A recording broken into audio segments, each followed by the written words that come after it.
Top of the morning, Dan and Amy. Over the summer, last summer, July, Mark Hemingway penned this piece, Federalist.com. He's a book editor at the Federalist, former senior writer at the Weekly Standard. He penned this important piece that we picked up at RealClearPolitics.com, had him on the show to talk about the question, who will clean up America's voter rolls?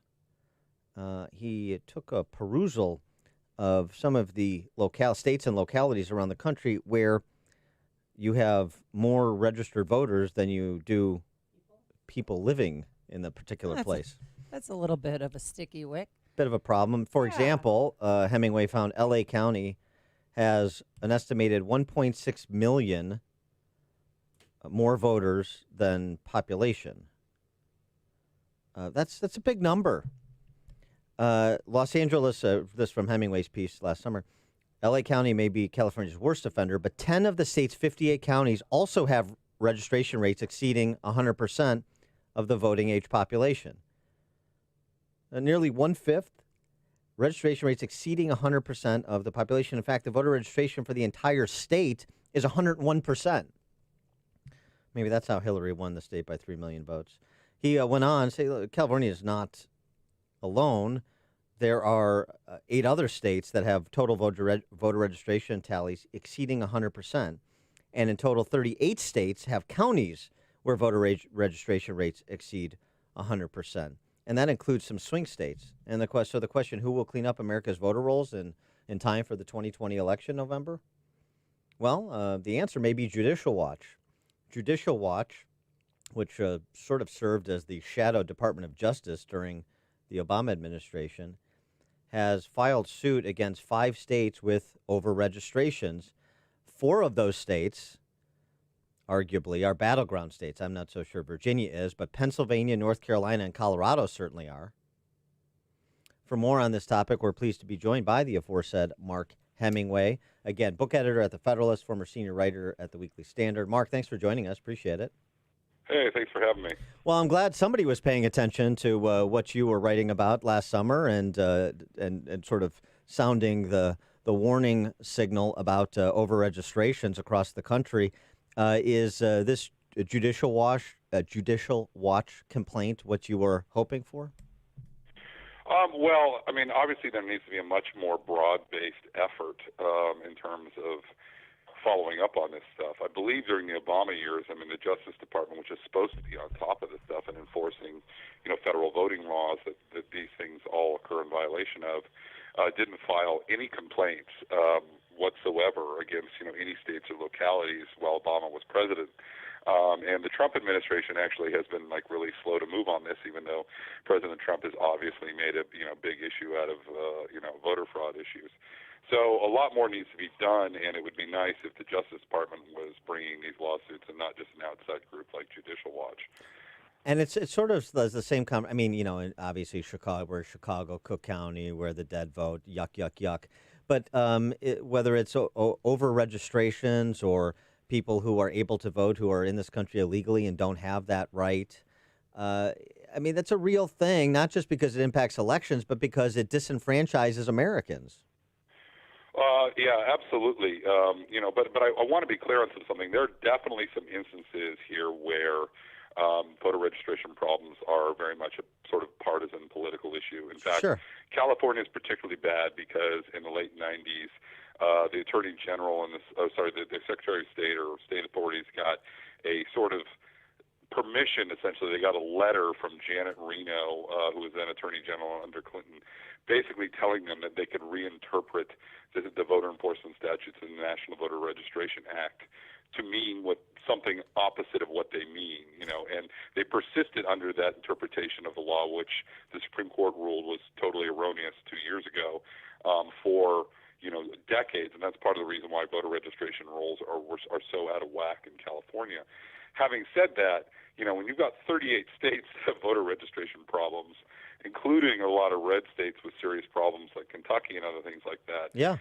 Clearly the problem is not just a partisan issue.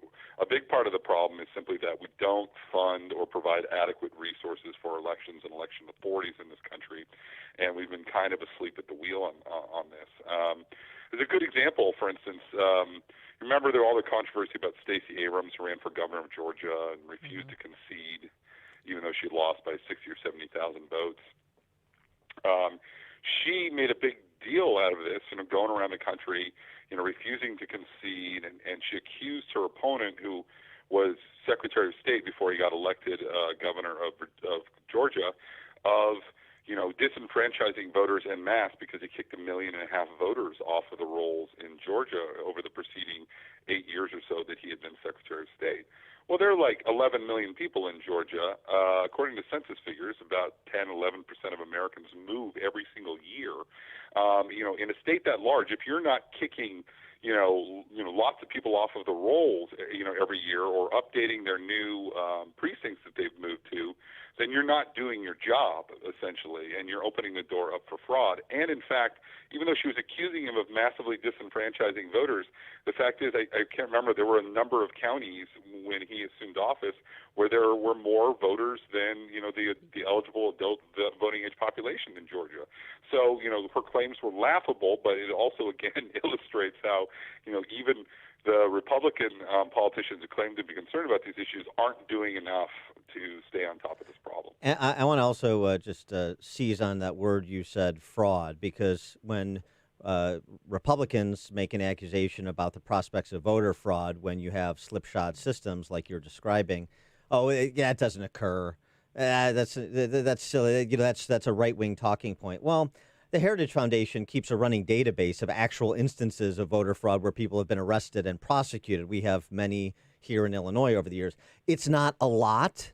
I mean, I don't know what a lot is, I suppose, but they're relative to the number of people voting. It's the incidence of attempted voter fraud or actual voter fraud don't affect so many votes. It's a small percentage of the votes, but a small percentage of a big number is a big problem, and it still undermines the legitimacy of elections in the public's mind and is discouraged, and then that acts to discourage people from participating. So, I mean, it's a serious thing that just isn't taken seriously, and I agree with you that it's across the spectrum. No, you're exactly right. Voter fraud in this country is not a huge problem, but it is definitely a problem. And one of the talking points on the left is literally that voter fraud is a quote-unquote myth, which is absolutely not true. It's a serious problem, and it has, there are a number of close elections in any given election cycle. Like some are shockingly close. Do you remember was it 2008 when Al Franken won his Senate seat in Minnesota? It was only by a couple hundred votes. I mean, this is a statewide senatorial election. Subsequently, there were a bunch of analysis and stuff that came out that questioned whether or not felons illegally voting and a bunch of other things meant that Franken was actually, legally elected. None of these things were definitive, but they certainly were concerning enough to raise questions about whether Franken was rightly elected senator of Minnesota. And when you consider that, say, Franken went on to be the 61st vote for Obamacare, which, passed by a razor-thin margin in the Senate, you look at how consequential that was. I mean, that was, massively redefined our politics, and it may have been a result of an election result that was bad. And so we really need to think about this stuff and pay attention to it because it absolutely has consequences, even if it's not, a huge problem. The fact that it's a problem at all can be, like you say, disenfranchising and very, very consequential. One thing that seems so simple is that, stopping people who vote twice in different precincts. I know somebody who did that the last election, and I was infuriated and said, that is voter fraud that you're committing because they recently moved, but yet paperwork doesn't catch up with them, and they think that they could take advantage of the system. What kind of penalties are there if you're caught with voter fraud, do you know? Well, I mean, all of these things are, essentially a felony. It's just that people have to be willing to, prosecute people for that. I believe, actually, just like a month ago or so, there was someone in New Hampshire that was charged for voting in both Florida and New Hampshire, which, is a more common thing than people want to admit. Just in the past couple of years, Pew, the foundation, which has actually done a lot of good work on this, put together a thing. I forget what it's called, but there's a new database where a bunch of states, I think like 20-some states have chosen to participate in it, where they can compare their voter registration databases to, among other things, find double voters and, strike those people off of the rolls. But again, you still have, effectively something like half or close to half of the states that aren't participating in an effort like this. So double voting is still kind of a persistent problem, and a lot of people, do get away with it.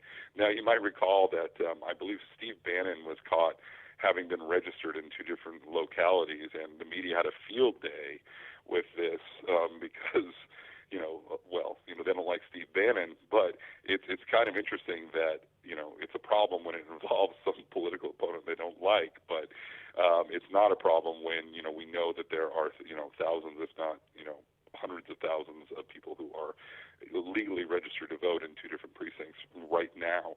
He is Mark Hemingway, book editor at The Federalist, thefederalist.com, former senior writer at the Weekly Standard, and husband to the lovely Molly Hemingway, also an accomplished author and commentator in her own right. Mark, thanks so much for joining us. Appreciate it.